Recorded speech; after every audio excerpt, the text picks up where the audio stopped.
All right, guys, I've got a quick hobby update here about 15 or 20 minutes into this project. And if you're just jumping into this video right now, what I'm doing for 2021, the new year, getting ready to position myself with some amazing Battletech stuff. Really quick, it started with this piece of cardboard here.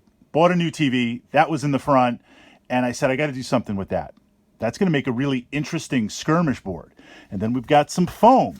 And next thing you know, I'm piecing it together where as we kind of open up and get back to playing full-time at the club, I wanted to have a skirmish Battletech type board that I could bring with a box of terrain with a bunch of mechs and literally play some games, introduce some new players, and have it very portable, ready to go.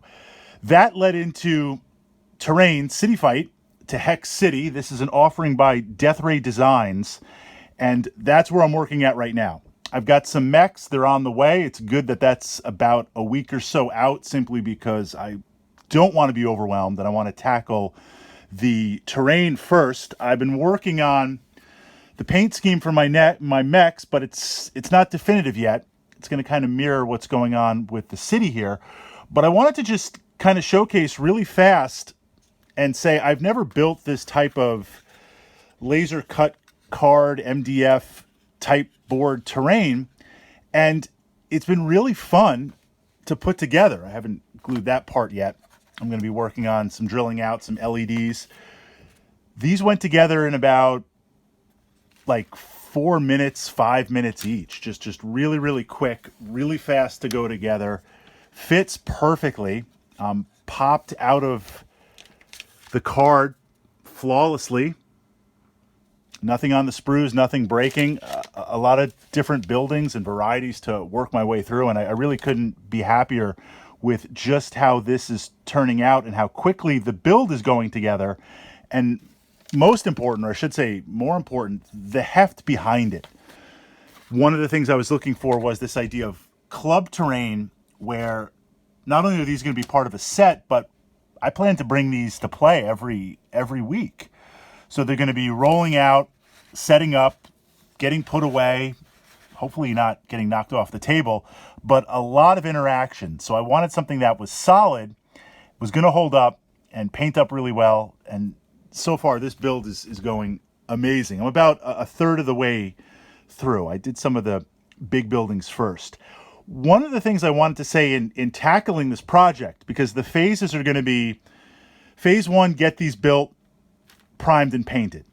Phase two is going to be to take this cardboard and mask it off with some roads and some different areas to populate the buildings. So this way we have a lot of variety. Maybe some street lights, maybe some other futuresque type pieces of terrain to kind of bolt into there. Then I'm going to jump into the mechs. I've got my bases ready here. We're going to utilize mechs. I'm up to 28 new mechs right now. I had to call it. That's more than enough of variety to build 2 or 3 lances and introduce some new players. And then build some smoke effects, damage effects, battlefield terrain effects, taking some of these bases and modeling up some cotton, some smoke. Because one of the things I like to do in Battletech to build that narrative, imagine I have a mech behind here and you fire your short-range missiles at me. Regardless of whether I take damage or not, I always like to put down 1 or 2 smoke or damage effect tokens. It does not impact the game in any way. It doesn't block line of sight, doesn't affect the structure points of any buildings. But it's interesting to see as the battle goes on and evolves to see these literal flashpoints, these literal hot pockets where the action is. And then afterwards, when we step back for the evening and kind of talk tactics, it's kind of neat to really see. So we'll do that aspect last, and then the final piece to figure out is take some of this foam and make a layer for the mechs to go over the box. I'm going to get this to all fit in a box. With that attack plan, what I find is when you're jumping into a multi-part project, right? Terrain, board, effects, mechs, and a transport system. I'm still on the lookout for a really good box to make this work, cardboard box, is to have a permanent setup.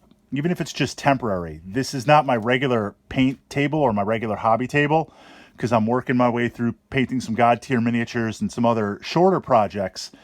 But to have a place, if possible, that you could keep this set up, and I find just putting in like 15 minutes a day. You know, I came in here, 15, 20 minutes, built these. Took a few phone calls, did a couple of Zoom things, played some D&D. Now I'm going to come back in. I'm going to build 1 or 2 more frames.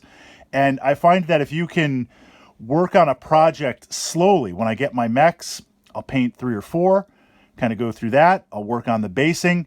And I find by being able to set it up and go through in these little micro bursts, a little bit every day, it adds up. It makes a big project totally not overwhelming. Now, that said, if I have some time on the weekend that I can put in an hour or 2, I put on some music, I watch some YouTube videos that you guys make, and from there, of course, absolutely. But just because it's a big project, that doesn't mean you can't make regular progress.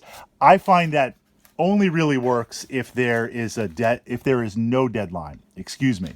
There have been times where a tournament is right around the corner and I really have to hustle and make it work. I mean, yes, that happens, but there is no time frame on this other than I would like to complete this. As of this video, it is what, January 4th or 5th? I want to have this done end of February, beginning of March.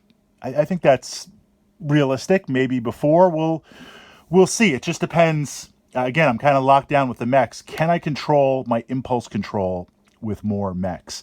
I've put links underneath this video in the info box to the Hex City terrain, to a couple of other links with Death Ray designs to kind of showcase where I'm going to look to be going with this project overall. The final piece that I'm hoping to tap in with you guys and get a little feedback, because it's interesting. I want to do on these bases for my mechs, I want to do some sort of city terrain.